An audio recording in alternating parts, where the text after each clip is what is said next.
Hi and welcome back to my channel.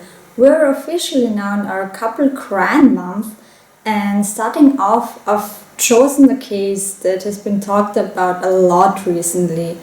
Today's case is about none other than Gypsy Rose Blanchard. Now, I'm sure by now a lot of you know who Gypsy Rose Blanchard is and what had happened in this case, but her story is a lot to handle.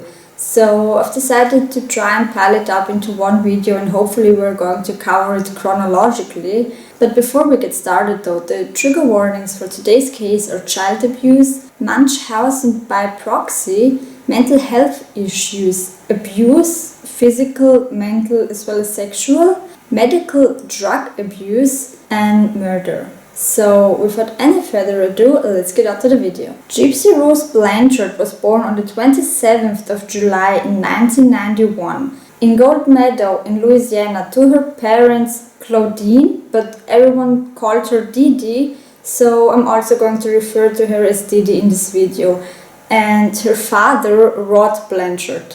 Gypsy's mother Didi was born on the 3rd of May in 1967, also in Louisiana. Didi was described to be a compulsive and notorious liar, and she would also be caught stealing on a regular basis. It is said that her father, who I believe is called Claude, sexually abused Didi from basically her childhood days. It's said that Claude would take Didi to, his separate room, and he would sexually abuse her. He would even force his own daughter to take baths with him, which is very, very disturbing to me. And on top of Didi being sexually abused as a child by her own father, which is terrible in itself, it is also said that Didi herself was a victim of Munchausen by proxy. It was a minor form of what Didi went on to do later in her life with her own daughter. But once she was born, her mother, Emma, so Gypsy's grandmother, she claimed that Didi had this kind of heart condition, which, by the way, was never confirmed. But because Emma kept on claiming that, she would be very, very overprotective of Didi. Emma just isolated Didi from the whole world because everything on the outside world was just bad, and the only place where Didi would be safe was with Emma. Emma wouldn't allow Didi to go outside and play with the neighborhood kids. She wouldn't allow Didi to, just run, basically be a child. Didi also didn't have to do any kind of chores. She wasn't allowed to sweat because of her illness. And Didi's mother was around her pretty much her whole upbringing. She would treat Didi as if she was still a baby. And Didi, because of that, gained a lot of attention from the outside world, which in hindsight, she would become addicted to this kind of attention. And Didi really took advantage of the situation. I mean, she got pretty much whatever she wanted. Clothes, shoes, toys, you name it, she probably got it. Now, skipping time to when Didi is 24 years old, because that's when she met 17-year-old Rod Blanchard. Now, at first Didi lied to Rod and said that she was actually 21, but nonetheless they met when he was only just 17. They met, I believe, in the early 1990s in a bowling alley and pretty much just clicked immediately. They started dating, and soon into their relationship, Didi got pregnant. And because the fact that Rod was raised in a very, very religious home, he thought that the only, reasonable thing to do now is to get married to Didi. So he proposed, and they got married soon into their relationship. But shortly after they got married, Rod soon realized that he had made a big mistake. They just didn't get along very well. I mean, they were arguing constantly, and on Rod's 18th birthday actually, he left Didi and never came back. And Didi, of course, pregnant, almost ready to give birth, was just devastated. She was angry, she was upset, and she tried every trick in the book to, make Rod come back to her. But he never did. And on the 27th of July in 1991, Didi Blanchard gave birth to her daughter Gypsy. But despite the fact that Rod was pretty much done with Didi, he wasn't a neglectful father, quite the opposite actually. Rod made sure that Didi received $1,200 on time every month. And besides the fact that, he supported his daughter financially, even past her 18th birthday, Rod also made sure to maintain a close relationship with his daughter. Rod eventually goes on to marry another woman called Christine, and I personally believe that Didi never got over the fact that Rod, had actually moved on from her. So Rod now has a new wife and a new life, but despite the fact, he still made sure that his new wife and his daughter had a pretty good relationship. The two of them would visit Gypsy as often as they could, and of course as often as Didi would allow it to. They would set up a date for Rod to be able to,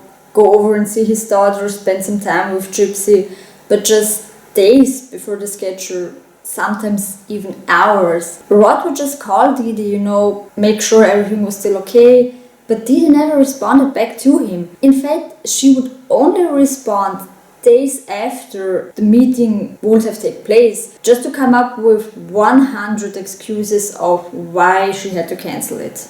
As time went on, Didi went even as far as to tell her own daughter that her dad didn't love her anymore, that he now had this whole new family and couldn't care less about her. She also told Gypsy that Rod always wanted a son and that he was so disappointed that Gypsy was now a girl. She even told Gypsy that her father was sexually abusing her as a baby, which wasn't true. She even told Gypsy that her father was a drug addict and an alcoholic, which again isn't true. But Gypsy, obviously didn't really have a reason to doubt her own mother. So she became very, very angry and also very upset towards her father. Didi at one point moved back in with her parents, and at first everything seemed totally normal. But one night, Didi rushed to the ER with Gypsy because she claimed that Gypsy, during the night just had stopped breathing. Gypsy was checked by doctors and apparently everything was fine. But Didi was still convinced that, something was wrong with her daughter. She started to tell everyone around her that her daughter had sleep apnea. Although Gypsy was never actually diagnosed with this illness, but Didi, so convinced by it, actually bought for her daughter some kind of oxygen tank where you would kind of put a mask over your face during the night while you sleep. And a short time later, Didi was back into the doctor's office because she had noticed that Gypsy couldn't see that well. And that's actually when Gypsy was diagnosed with strabismus. And I hope I'm pronouncing this correct. Strabism is a condition where one or both of your eyes point in different directions, and apparently it can get quite serious if not treated, because you are at risk of losing your sight completely. And as far as I know, Gypsy did indeed have this illness. So this was the only confirmed illness, I want to say, that Gypsy did actually suffer from. So the fact that Gypsy was indeed in danger of potentially becoming blind, people around her started to feel really, really sorry for this child. And they also offered their help in any way they could. Gypsy went into surgery, the problem was fixed. She recovered very well, I'd like to say. And that was the end of it. Or it should have been. Because the attention that Didi received regarding her daughter, Didi just thrived in it. But since the surgery went well and everything was fixed, the attention also started to go away. And I personally think that's the moment where something in Didi's brain just clicked, where she would make sure that Gypsy would be and stay sick on a daily basis. So now Didi developed Munchausen by proxy, just like she has experienced as a child by her own mother. And just a quick explanation on what Munchausen by proxy is.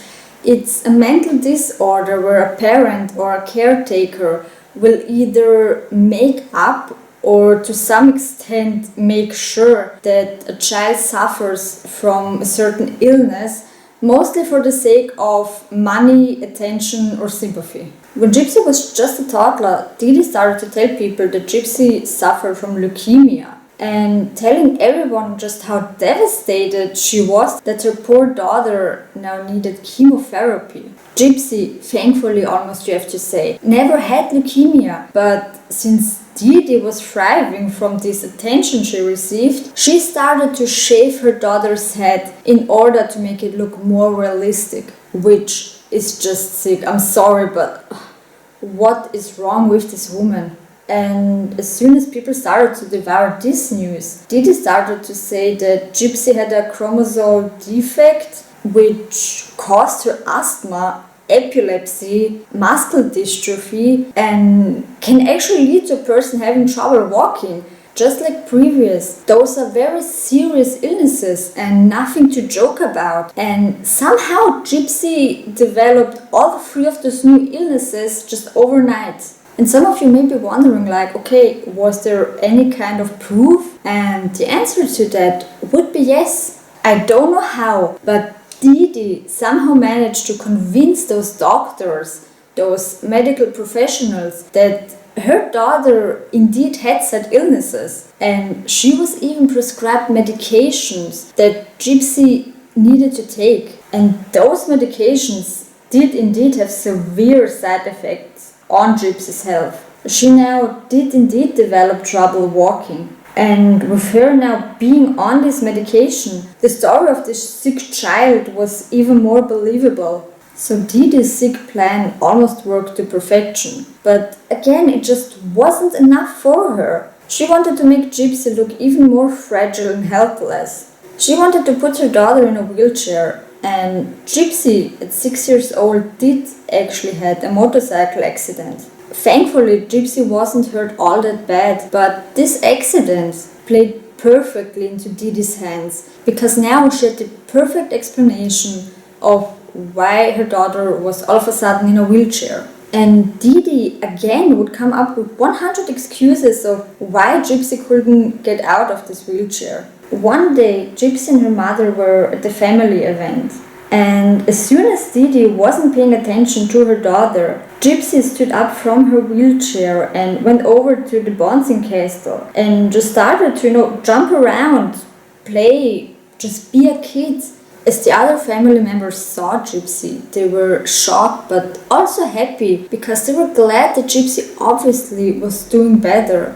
But as soon as Didi saw her daughter jumping in this bouncing castle, she just exploded. She threw such a fit and started to yell at Gypsy what she thought that she was doing, that she was to immediately get back into her wheelchair.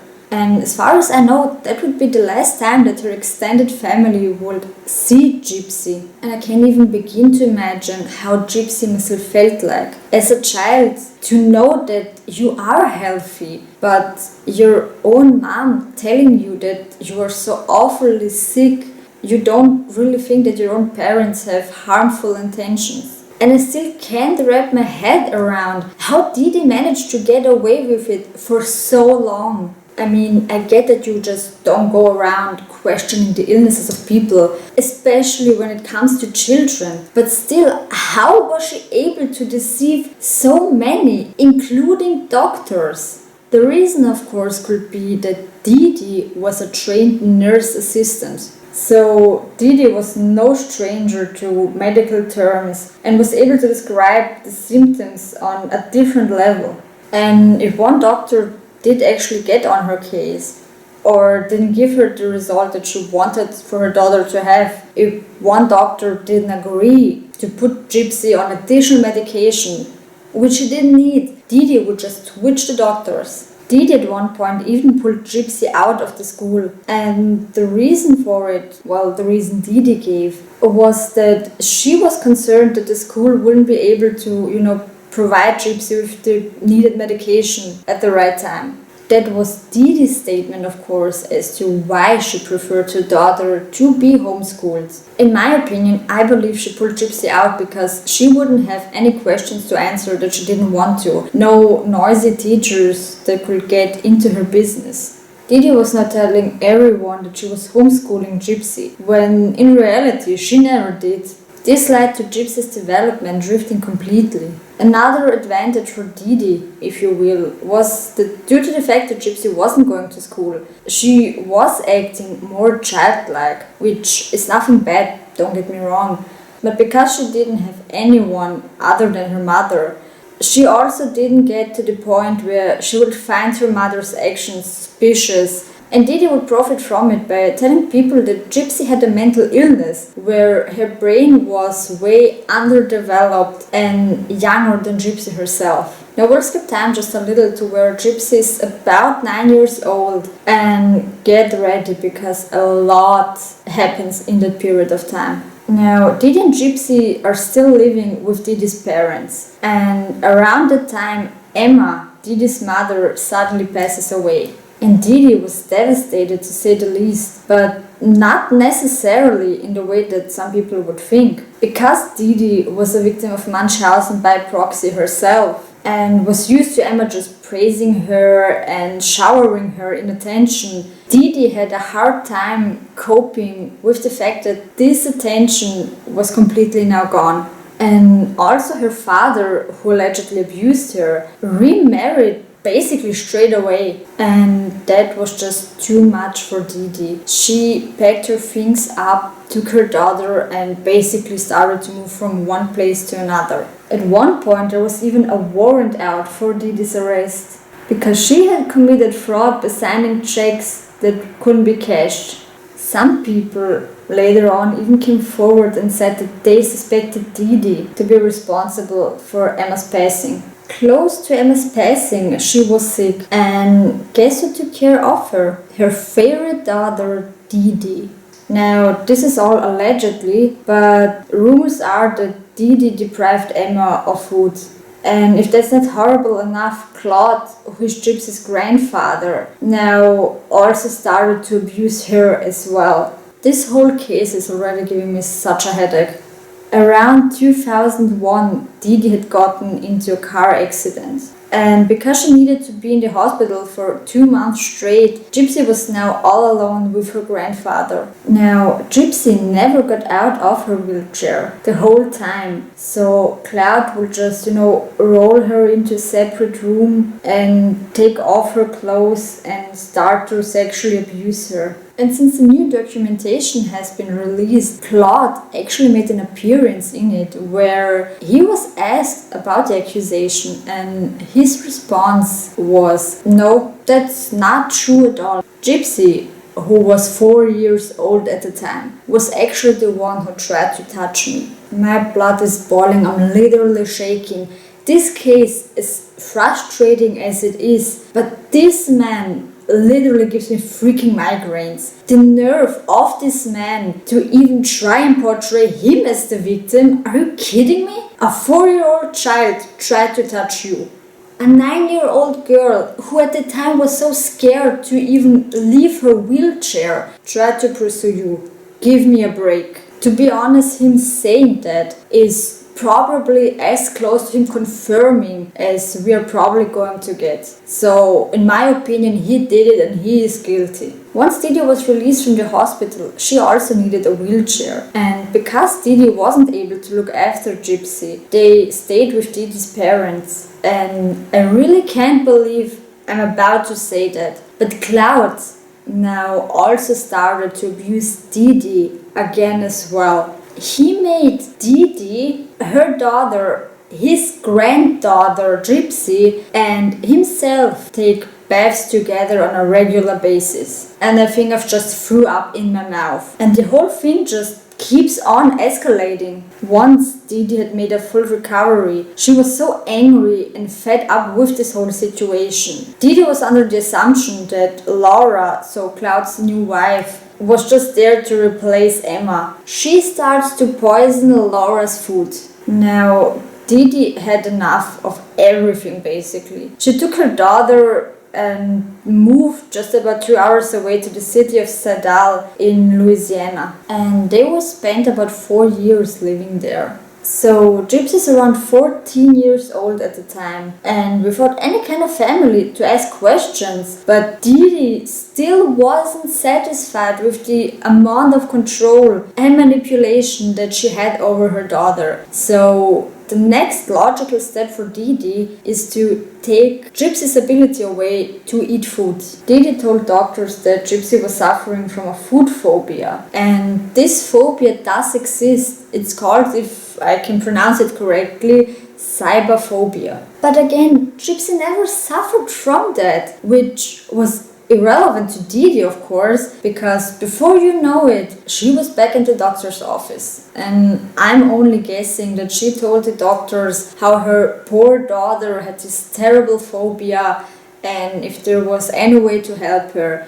How about the feeding tube? And unbelievably, the doctors agreed to perform surgery on Gypsy. I find it shocking that medical professionals would agree to it. I mean, shouldn't be there some kind of testing going on? I mean, maybe not, I don't know, but I do find it very, very weird just to perform surgery on a 14-year-old. And once Gypsy had this feeding tube, Didi came up with yet another story telling her daughter that she was allergic to certain foods and that she couldn't eat food normally with her mouth anymore. And Didi wouldn't use this tube to only feed Gypsy, but she would also put very, very strong medications in her system through this tube. And it was also during the time that Didi made her statement that she wasn't able to work anymore due to the fact that her daughter needed full-time care. And she even received social security as well as a disability payment. She also received medical care to pay for her medications. And on top of that, Didi was still getting $1,200 from Gypsy's father every month. Soon Didi realized that Gypsy was her personal gold mine. So weirdly enough, her illnesses just kept adding up. Didi just kept getting more extreme. She would convince doctors to put her daughter on medication to prevent seizures, which again Gypsy never had. She even put foreign objects into Gypsy's ears to cause some kind of damage, just for her to be able to get the necessary surgery that Didi wanted Gypsy to have. Didi went to several doctors because she claimed that Gypsy was suffering from cerebral palsy. The doctors ran their tests, but of course every test came back negative. So Didi, also having a medical background, just to remind you all, knew that one symptom was excessive drooling. So she proceeded to put a numbing cream into her daughter's mouth. And again, doctors agreed to perform surgery on Gypsy, taking out her salivary glands. And this surgery would have severe side effects on Gypsy's health. This surgery caused Gypsy to suffer from tooth loss. It was so bad that by the end of it, Gypsy was left with only 16 teeth in her mouth. And she would be in hospital almost daily. It was kind of becoming like their second home, which is just so sad to say. Didi basically took every small opportunity that she got to take her daughter to the hospital. At the time, doctors started to become really suspicious of Didi. The doctors wanted to try and figure out why exactly Gypsy couldn't walk. They ran multiple tests because they just didn't believe Didi's story of Gypsy's muscular dystrophy. As expected, everything came back negative. And when confronted, Didi threw a fit like a child. And what does Didi do when being confronted with her lies? Yep, she just changed the doctors right away. One doctor did thankfully manage to call CPS before Didi had the chance to switch doctors again. CPS did question Didi as well as Gypsy, but because of the abuse and manipulation that Gypsy was exposed to, she told CPS that everything was fine, and so the case was closed. In summer of 2005, Hurricane Katrina hit and completely destroyed countless homes, also including the ones of Didi and Gypsy. They lived in a shelter for almost 2 months. With everything that they owned now gone, Didi made sure that the media got a hold of their story. And Gypsy very quickly became kind of a celebrity. Everyone was feeling so bad for the sick child. She was featured in newspapers, and with her presence now more known, different charities actually started to get involved, wanting to help this poor family out, which is so frustrating to me because they are real families that are struggling daily, and Didi, being a liar and a manipulator, gets these benefits. They had the opportunity to go to Disneyland, attend concerts, and Gypsy was even able to meet some of her favorite artists. One of those charities even offered to pay for their own custom home, where there would be a ramp, a hot tub, generally a home that would be built to include everything that Gypsy needed. And Gypsy would quickly become kind of like a spokesperson. And whenever they had an appearance, Didi would dress Gypsy up in wigs and cute dresses, portraying her as a princess. Didi managed to manipulate Gypsy to act as childish as she could. Gypsy also developed a really high-pitched voice and even managed to win Child of the Year at one point. Didi and Gypsy then finally packed up and moved to Springfield in Missouri into their new finished home. This house was painted in pink, and it's even broadcasted on TV how Gypsy put in the final nail. And one thing that I've noticed is that Didi was always kind of holding Gypsy's hand or having, her hand on her shoulder. And to an outsider, this looks very cute, and, this mother is very overprotective of her sick daughter. But in reality, Didi would always hold Gypsy's hand, because if Gypsy ever dared to step out of line again, remember that bouncing castle incident? Didi would always squeeze her hand very, very hard, kind of as a warning for Gypsy to shut up. For Didi, there was an even bigger plus than the new free house, because since they had been hit by Hurricane Katrina, they lost everything, meaning no birth certificate, no personal information, and most importantly, no medical records. So now, every time that Didi would take Gypsy to the doctors, they kind of had to take her word for it, because there was no evidence left. And Didi went even farther. She decided, since there was nothing left as kind of a proof, she started going around telling people that Gypsy was just 12 years old, when in reality Gypsy was already 16. And I'm just thinking, when is enough enough? I don't even know if Gypsy herself at the time knew her real age. So time goes on, and for Gypsy, it's really the same old story. Medication and surgery eventually led to her being in real pain, and she kind of developed an addiction from the pain medication that she would steal from Didi. And her mother really enjoyed every moment of this new situation. She controlled Gypsy in every possible way, and she even started to tell people that Gypsy had the brain of a 7-year-old. Again, another way of assuring that if Gypsy ever dared to say anything, people wouldn't necessarily believe her. And Gypsy, over time, became more and more frustrated.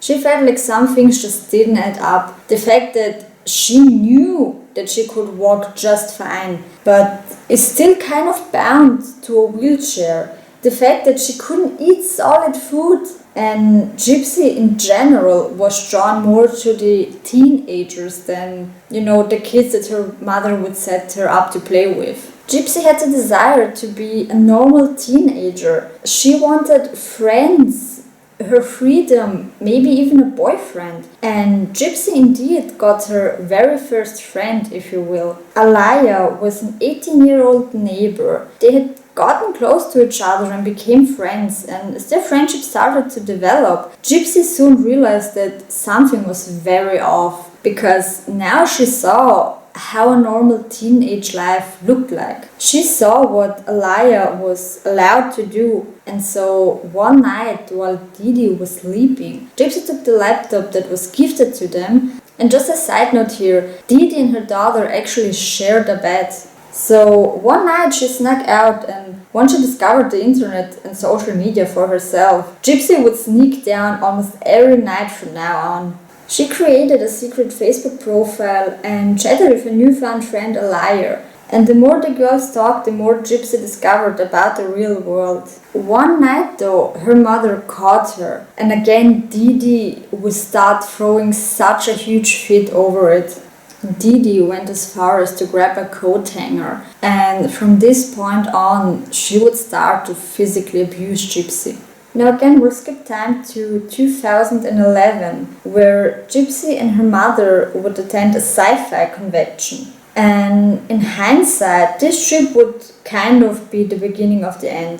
Gypsy dressed up as a character. Now, I don't know who she cosplayed as, but Gypsy loved being outside. She loved dressing up and, just talking with people. And it's this sad convention where Gypsy met 35-year-old Dan. They started talking just like Gypsy would talk to a lot of different people. And at one point, Dan asked Gypsy if she had a Facebook account. So Gypsy gives him her secret account, which Didi, by the way, still doesn't know anything of. The same night, Gypsy snuck out of the shared bed and saw that she had a new friend request. Of course, she accepted it immediately. And they would start to talk almost every day, night when Didi was asleep. They would continue to talk for the next few months. And this friendship soon turned, I don't know if relationship is the right word at the time, but let's just keep it, the conversation turned sexual. Let's just bring it to the point.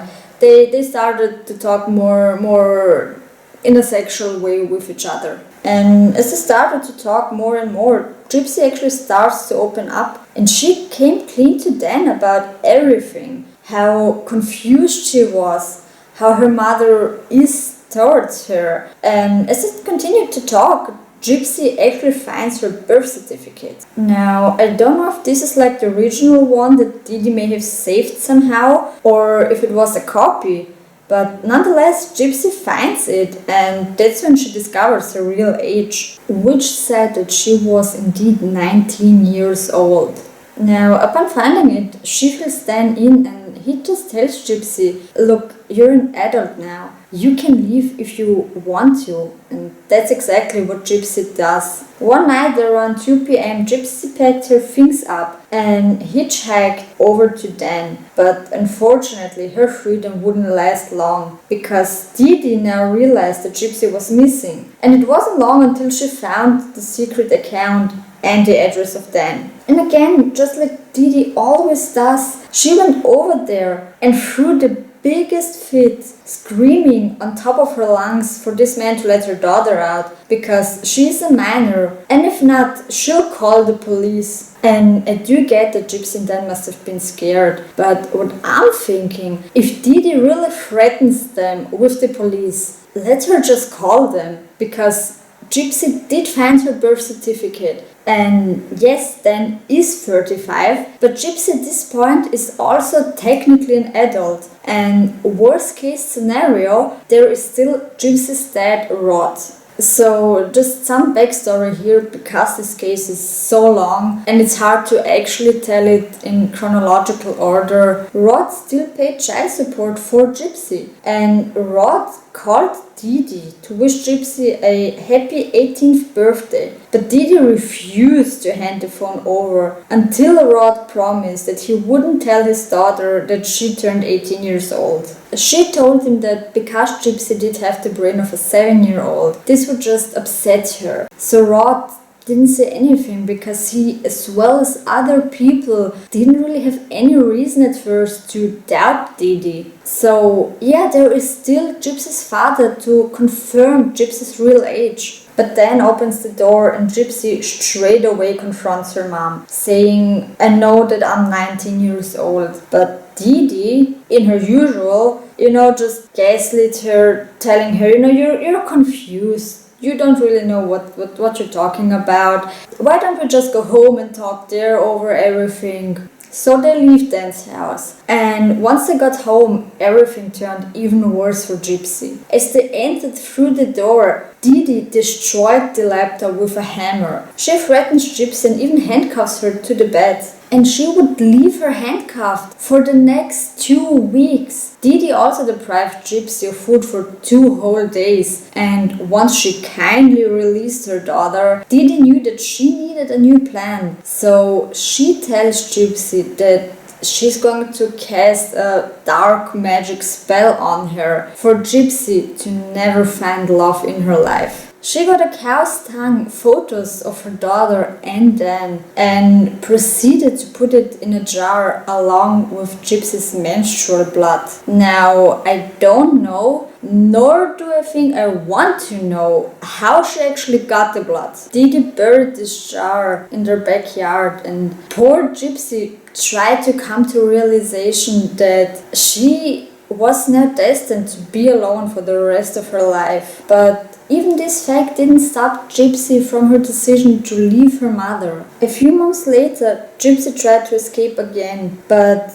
Didi found the packed bag and the two started to argue. Didi had a gun on the side of the table, which she would occasionally use to threaten her daughter with. But this time, Gypsy took the gun and shot her mom 10 times. And to her surprise, this gun that has been used to install fear in her for her whole life wasn't even real. It was just a BB gun. Didi suffered minor injuries, but nothing all too serious. And so Gypsy continues on living the double life that her mother wants her to live. She tries to get Didi to trust her again, but this would all soon change. Around 2012, Gypsy, now being 21 years old, finds herself her first boyfriend, a guy called Nicolas Gaudejean. Now, Didi did allow Gypsy back on the internet, of course monitoring everything that she did. But as previously, Gypsy would just go behind her mother's back and would start to chat with a liar. Gypsy finally had her friend back and could vent to another person, talk to another person besides her own mother. So Gypsy talks to Alaya and confesses to her that she wants a boyfriend. She wants to be normal and just experience life. So Alaya tells Gypsy that she can check out dating websites. Gypsy takes Alaya's suggestion and creates a profile on a Christian dating site. And that's how Gypsy and Nick met. Nick was 23 at the time and lived in Wisconsin, which I believe is roughly around 8 hours from where Gypsy lived. They quickly started to talk and soon realized that they have a lot in common. They shared their struggles, and over time Gypsy started to open up to Nick. She told him that she didn't trust her mother anymore, that the sad illnesses that she was supposedly having, the medication that she was on, and I mean, let's be real, there was a whole closet of medications. Gypsy also confessed to Nick about the physical abuse that she suffered at the hands of Didi. And Nick felt really sorry for Gypsy. He told her that he would be there for her, that he would save her, kind of be her Prince Charming. As they keep talking, Nick tells Gypsy that he suffers from personality disorder. He goes on to tell her that he has 3 main personalities. A nice one, an evil one, and a dark sexual one. Nick was actually arrested a few months before meeting Gypsy for watching porn and I believe also masturbating in McDonald's. Nick goes on to tell Gypsy that he is into BDSM, and Gypsy at the time didn't really have any kind of experience regarding sex or kinks. She discovers that Nick is also very into aggressive sex and that he's also into role-playing. So their conversation soon starts to turn sexual, and because Gypsy had many dresses and many wigs, she would start to cosplay for Nick. Gypsy took pictures of herself, and for Gypsy this wasn't how she imagined a relationship to be, love to be, because before she met Nick, all Gypsy really knew about love was from Disney movies. She believed that her Prince Charming would come and save her and that she would get to experience to live happily ever after. But Gypsy continues on with the online relationship, and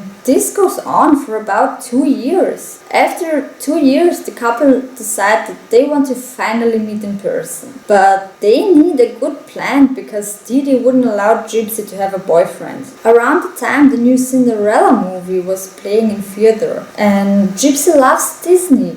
So her and her mom would actually go to movies quite often. Gypsy tells Nick to which cinema he needs to come to, and she also tells him to dress up as Prince Charming, which he does, and so they finally meet in March in 2015. Didi and Gypsy go to watch the movie, and Gypsy during the movie tells Didi that she needed to use the bathroom, and Didi actually lets Gypsy go by herself. Nick, who was in the same movie, shortly went after Gypsy. Gypsy said herself that they went into a bathroom stall, but that Nick didn't quite manage to get an erection, so I don't know if they engaged in sex or not.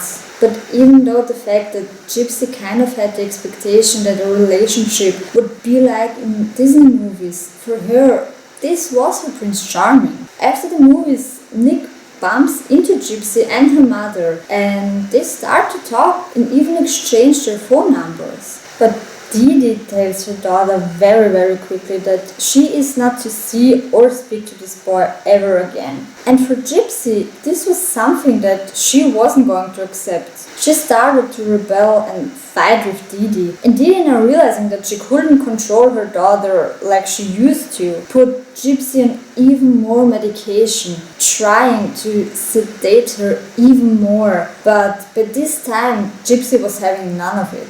Nick and Gypsy talked as usual, and Gypsy told him everything that her mother was doing to her. And Nick tried to comfort Gypsy, told her that he would be there for her, that he would protect her. And that's when Gypsy asked him, even from a mother? And according to Nick, that's when his evil side came out. And this evil side was an alter ego of Nick's. He described this evil side of his to be a 500-year-old vampire who fantasized about sexual assault and murder. And he tells her that he would take care of her mom. And Gypsy was very torn because even though Didi abused her whole life, Gypsy still loved her mom and she didn't want to harm her, but at the same time every other attempt to flee had failed. And that's when she wrote to Nick and asked, "Would you kill my mom for me?" Nick agreed almost instantly, and the couple started to plan the murder of Gypsy's mother. Gypsy even started to research on how they killed Didi, and eventually both her and Nick agreed that a hunting knife is going to do the job. Gypsy showed Nick kind of how their house looked like. She filmed it, and once she reached the bedroom where Didi would be sleeping, she starts to make stabbing motions. And on the 9th of July in 2015, it's where the tragic events of today's case take place. Nick took a bus from Wisconsin to Missouri, where he rented a motel room. And once Didi was fast asleep, Gypsy sent a text to Nick telling him to come over now. Nick came over to the house of the Blanchards, and the first thing he said to Gypsy was, "This is dead." He told Gypsy to go into the bathroom and not come out until he's finished. So Gypsy locks herself in the bathroom and covers her ears whilst Nick goes into the bedroom where Didi was. He got on top of Didi and she actually woke up. Once she saw Nick on top of her, she started to scream bloody murder and ask, "Who are you?" To which Nick just replied, "I'm your effing nightmare," before stabbing Didi. She managed to roll over onto her stomach, and that's when Nick just started to unleash on Didi. Gypsy, still locked inside of the bathroom, can hear her mom screaming for her life, screaming for Gypsy to help her. Nick stabbed Didi over 17 times, and eventually Didi Blanchard ended up losing her life. After he was done, Nick goes to the bathroom and tells Gypsy that it's done. So Nick so into his evil side, goes back to Didi's body and actually attempts to commit necrophilia. Gypsy, kind of thankfully you have to say, steps in and stops Nick from sexually assaulting her now dead mother's body. So instead, Nick and Gypsy start to have sex next to her mother, but in the middle of it, Gypsy tells Nick, hey, I don't want to do this right now, but he doesn't stop. So Nick now assaults Gypsy. He bites her and leaves his marks all over her body, and after he's finished, he tells Gypsy to clean the murder weapon. Gypsy took $4,000 which were in the house, and the two of them went to the motel. There is even camera footage of them entering, and they are laughing with each other. And so now a few days go by and Gypsy and Nick go back to Nick's hometown. Before they left, the couple actually decides that it would be the best idea to mail the murder weapon to Nick's house. They thought if something went wrong, they didn't want to have the weapon on them. And once Gypsy arrives at Nick's place, her fairy tale dream slowly came crashing down on her, because she quickly realized that she just went from one abuser to the next. Nick would, just like Didi, tell her what to wear, to eat, how to act, the exact same pattern. And on top of that, Gypsy was constantly watching the news. She felt bad that the body of her mom hasn't been discovered yet. So Gypsy went into Didi's Facebook account and wrote the same sentence that Nick said to her when he arrived at her house. She wrote, "That is dead." And she made the post because she hoped that this would alarm enough people for the police to be called. But the people at first just thought that maybe someone had just hacked into their Facebook. So Gypsy made another post saying, "I effing slashed that fat pig and sexually assaulted her sweet innocent daughter. Her scream was so effing loud. LOL." This post had a lot of people concerned, so the police was eventually called. The neighbors were already at the house of the Blanchards when the police arrived, but the police had to wait until a search warrant was granted, and as soon as the police officers received the go, they broke the door down. They pretty much found Didi's body immediately in her bed, but panic began to rise even more once they saw the empty wheelchair and no sight of Gypsy. Alaya actually came forward and told the police everything that she knew. She told them about Gypsy's secret boyfriend and that they had been talking almost daily over Facebook. The conversation between Gypsy and Nick had been discovered shortly after, and they were also able to track down the IP address. The police in Wisconsin surrounded Nick's home. For all they knew, Nick could be a serial killer who kidnapped Gypsy. The couple quickly hid in a closet, and once they got the story straight, Gypsy came out first of the house. And the fact that Gypsy walked out on her own had people even more shocked. They were still under the impression that this was a very, very sick child, or at least a very sick young woman. People had a hard time realizing that this 19-year-old in reality was a 23-year-old. She and Nick were both arrested, and that's when the whole truth came out. The police found 3 different birth certificates. They discovered that Gypsy never had leukemia. Obviously they knew already that she could walk just fine. So that's when everyone realized that Didi had been abusing her daughter for her whole life. They also realized that Gypsy was involved in the murder of her mother. So police now takes both of them into investigation. And the investigator told Gypsy, "Look, Nick is in the other room and he is confessing as we speak." And upon learning that Nick is giving a confession, Gypsy also came clear in her involvement. And Gypsy actually believed that she wouldn't get into trouble because technically she didn't murder her mother, and that just shows that she had no idea what the real world is like. And how can she possibly know? Once the news broke that everything was a lie, people were mind baffled. And Gypsy's father, Rod, also learned the truth from the tabloids. Almost 1 year later, the trial was about to take place. But because this case was so messy and so complicated, the state decided that Gypsy would only be charged with second-degree murder. A plea deal was arranged. If Gypsy agreed to pledge guilty, she would only be getting 10 years in prison. In 2016, Gypsy Rose Blanchard pledged guilty and was sentenced to 10 years in prison. Nick Godejohn's trial, however, was a little bit more complicated because, unlike Gypsy, there were no years of abuse.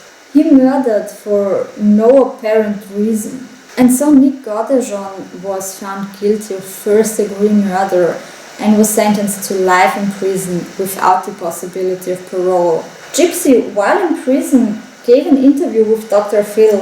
Gypsy's family didn't really have any sympathy left for Dee Dee. It is said that they flushed her ashes down the toilet, and I can't really say that I'm surprised about this at all. As for Gypsy, she said that the first day that she ever felt free was the first day of her going into prison. And since she's been in prison, Gypsy has changed a lot. She grew out her hair and learned a lot of things in general about hygiene. She learned basic skills, and Gypsy even managed to get her education in prison. Gypsy even managed to rebuild her relationship with her father Rod and her stepmother Christine. She has also been engaged, and while in prison, Gypsy got married to her current boyfriend Ryan Anderson, who she is still married to today. And on the 28th of December in 2023, so 2 months ago, Gypsy Rose Blanchard was released from prison. Gypsy is out now. She's present on social media where she has gained a large following. She even released a book and is kind of a spokesperson regarding Munchausen by proxy. And this brings us to the end of this case. I hope you all enjoyed it. My thoughts in this case, I truly feel sorry for Gypsy. She went through so many surgeries, so much medication and abuse, been to prison, and as for today, she seems to be living a normal life, and I do wish that for her. Now, maybe an unpopular opinion, because I've also came across people saying, she was an adult, why didn't she just leave? And I can understand why, because every time she tried, she was beaten, threatened, starved, and even chained to a bed. Whenever Gypsy fought to be free, Dee Dee always found her. It was clear that Dee Dee probably would have never let her go. CPS didn't help her. Professional doctors took Dee Dee's word and cut Gypsy open to either remove or put something inside her. And my personal opinion is that Dee Dee wouldn't have stopped either. Now, I want to say that I don't condone murder under any circumstances. However, I do believe that if Dee Dee had continued on doing what she did, that Gypsy maybe wouldn't be here today. So yeah, please let me know your thoughts on this case. And if you don't want to miss any new videos, please don't forget to subscribe and leave me a like and a comment on which case you would like to see me cover next. I hope I see you all in my next video. Bye!